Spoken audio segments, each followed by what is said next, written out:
The price you paid for your groceries last week, your neighbor might have paid less. Not because they had a coupon, not because they caught a sale, but because companies are getting better at predicting exactly what each of us is willing to pay.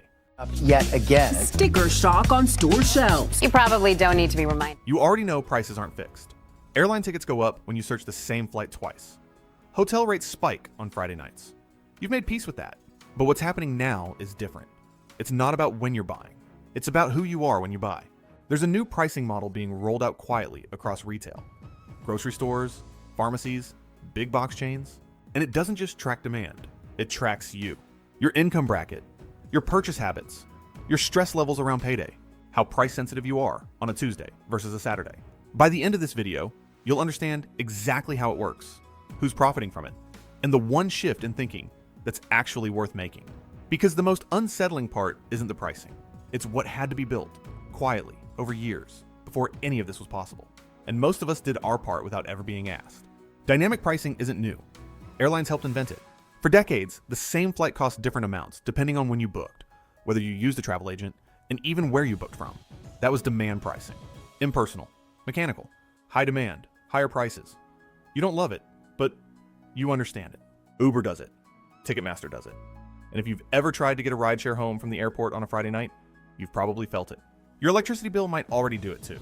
And somewhere along the way, we all decided this was just how markets work. Economics 101, supply and demand, nothing to see here. But then it started getting personal. Uber's own head of economic research told NPR that one of the strongest predictors of whether you'll accept a surge price is how much battery you have left on your phone. He said they don't act on it, but the fact that they're measuring it at all tells you everything about where this is heading. And it's not just your battery, it's your location. A 2019 report found that Target was charging customers $100 more for a TV when they were physically standing in a Target parking lot versus anywhere else. Same product, same day, different price, because the app knew exactly where you were. That's not supply and demand anymore. That's your phone ratting you out. But even airlines are moving on from that model. Delta's former president Glenn Howenstein told investors the airline is moving toward a price set for, and this is a direct quote, you, the individual. Not a machine that's doing an accept, reject, and a static price grid. 3 U.S. senators, Ruben Gallego, Mark Warner, and Richard Blumenthal, wrote directly to Delta CEO Ed Bastian regarding the new AI pricing model.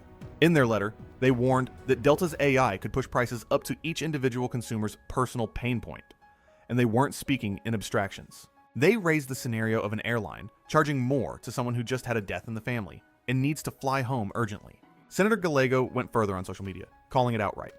This isn't fair pricing or competitive pricing. It's predatory pricing. I won't let them get away with this. Delta has so far denied the allegations, stating, "There is no fair product Delta has ever used, is testing, or plans to use that targets customers with individualized offers based on personal information or otherwise. What we do know is that Delta has confirmed a partnership with an Israeli AI firm called Fetcher, already deployed on a portion of their flights, specifically to move away from fixed fares. Whether that constitutes individual surveillance pricing is exactly what's being investigated. The point is this: retail didn't copy this from airlines. They all arrived at the same destination because the data finally made it possible. So when retailers started testing digital price tags on shelves, the kind that can update automatically, most people barely noticed. Seemed like an efficiency play. Less labor, faster updates. That was the easy part to accept. Here's what came next. For dynamic pricing to get personal, it needs personal data. And for the last 40 years, retailers have been building the infrastructure to collect exactly that. Every business wants you to sign up for their loyalty program. Your grocery store, your pharmacy, your local coffee shop, and even your neighborhood pet store. That's not a coincidence. Every time you scan your rewards card, you're not just collecting points. You're generating a transaction record. What you bought, when, how often, whether you bought the name brand or the store brand, whether you stocked up or bought one at a time. Over years, that becomes a detailed behavioral portrait. And that's just what they're collecting directly. Behind the scenes, companies like Epsilon, Merkle, and Axiom are managing loyalty data on behalf of thousands of retailers at once, aggregating your purchase history across brands, matching it to your digital identity, and building a single unified profile. Your grocery store, your pharmacy, and your favorite clothing brand may all be feeding data into the same platform without you ever knowing. Retailers also buy data. Companies like MasterCard and Visa sell aggregated, and sometimes individual level, transaction insights to third parties. Data brokers compile location histories from the apps on your phone. Behavioral data firms track what you browse, what you compare, how long you hover on a product page. All of that gets funneled into a profile. And that profile gets sold to or built by AI pricing platforms. Companies like Revionics, Pros Holdings, and Symphony Retail AI specialize in exactly this. Software that ingests your behavioral data and uses it to model your price sensitivity in real time. And thanks to the FTC's own investigation, we now know exactly what goes into building your profile. Your precise location, your browsing history, your purchase history, your demographic data, even whether you're on your phone versus your computer. And here's one you probably never considered: the products you leave sitting in your online shopping cart without buying. That hesitation, that's a data point too. The FTC described what this looks like in practice. If you've recently bought baby products, formula, diapers, a crib, a stroller, the system might flag you as a new parent. And it knows that new parents are tired, sleep deprived, and probably not in the mood to comparison shop.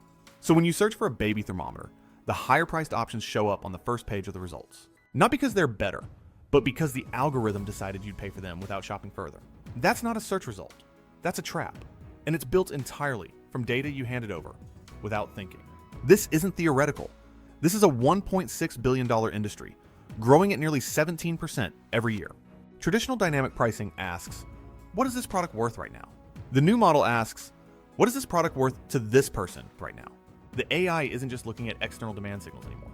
It's looking at your profile, your estimated income, your location relative to competing stores, whether you've been buying more store brand items lately, which signals price pressure, whether you always buy the same brand no matter what, which signals inelasticity, which means you'll pay more, and they know it. And it doesn't just raise prices. It engineers the entire purchase experience around your psychology. If you're a deal seeker, you get a coupon, just enough to feel like you won, while still paying above what the algorithm knows you'd otherwise accept. If you're convenience driven, the discount never appears. You are never going to comparison shop anyway. If you're somewhere in the middle, you get a spend X, get Y off offer. Not because it's generous, but because the model determined that's the minimum incentive required to close the purchase. You think you got a deal. The algorithm knows you paid exactly what it expected. That's not dynamic pricing. That's profiling with a price tag on it. In late 2024, the FTC launched a formal investigation into what they called surveillance pricing. They sent mandatory information requests to 8 companies offering AI-powered personalized pricing services, including ones working directly with major grocery and retail chains. And in January 2025, they published what they found. At least 250 businesses, grocery stores, pharmacies, clothing retailers, hardware stores, home goods chains, had already adopted surveillance pricing strategies. The FTC confirmed these systems were using everything from your precise location to your mouse movements on a web page to set prices targeting you specifically. So what changed? At the federal level, not much. 2 of the 5 FTC commissioners tried to prevent the report from even being released to the public. They were outvoted, but the very next day, incoming FTC chair Andrew Ferguson, appointed by President Trump, took office. Within days, he shut down the public comment period on surveillance pricing entirely, a period that was supposed to run for 3 months. The investigation has largely stalled since, but states aren't waiting for Washington. Maryland has already signed a ban into law for grocery stores. Colorado's legislature passed a ban in May 2026, but Governor Jared Polis vetoed it on June 2nd. Connecticut signed its own ban on June 4th, prohibiting retailers from using your personal data to charge you a higher individualized price. Stores that use an algorithm to set prices are now required to display a notice stating, "This price was increased by a price setting device using your personal data." It's not a total ban. Discounts driven by algorithms are still allowed, and consumers can't sue companies directly. But it is the most comprehensive retail surveillance pricing law in the country so far. New York has a similar disclosure requirement, though stops short of an outright ban. And California's bill, which would carry fines of up to $12,500 per violation per consumer, cleared a key vote in May and is heading to the state Senate right now. As of today, over 20 states have introduced more than 40 bills targeting surveillance pricing. Lawmakers are starting to act. But the profile built on you, that already exists. You can see a price on a shelf, but you cannot see the data that determined it. And that brings us to the part we don't talk about enough. None of it works without your data. The algorithm isn't magic. It's a mirror. And every transaction you've made through a rewards program, every app you've given location access, every time you signed up for a store account to get 10% off, you handed over a piece of what it uses to price you. Your data isn't a byproduct of shopping. For these companies, it is the product. So what can you actually do about it? Honestly, not as much as you'd like. Short of going off the grid entirely, you're already in the system. You have been for years, but you can make yourself harder to profile. Pay cash when it's convenient. Use a private browser. Think twice before signing up for every rewards program. And if you do, use a hidden email alias. Services like Apple's Hide My Email or Proton Mail offer this for free. It's one of the easiest ways to limit how easily companies can stitch your identity across brands. And the next time you download an app, any app, look at what permissions it's asking for before you hit accept. Does a grocery store loyalty app really need access to your location at all times? Set it to only while using the app, or block it entirely. Because remember, it's your location data that told Target you were standing in their parking lot. And the next time a store offers you 10% off your first purchase by creating an account, ask yourself what they're getting in return. Because it's worth a lot more than 10% of that shirt in your shopping cart. You don't have to disappear off the grid. You just have to stop assuming the loyalty is mutual. Because on their end of the transaction, there is no loyalty. There's a profile. And there's a price they calculated you'd pay. I want to know, have you noticed prices that felt off?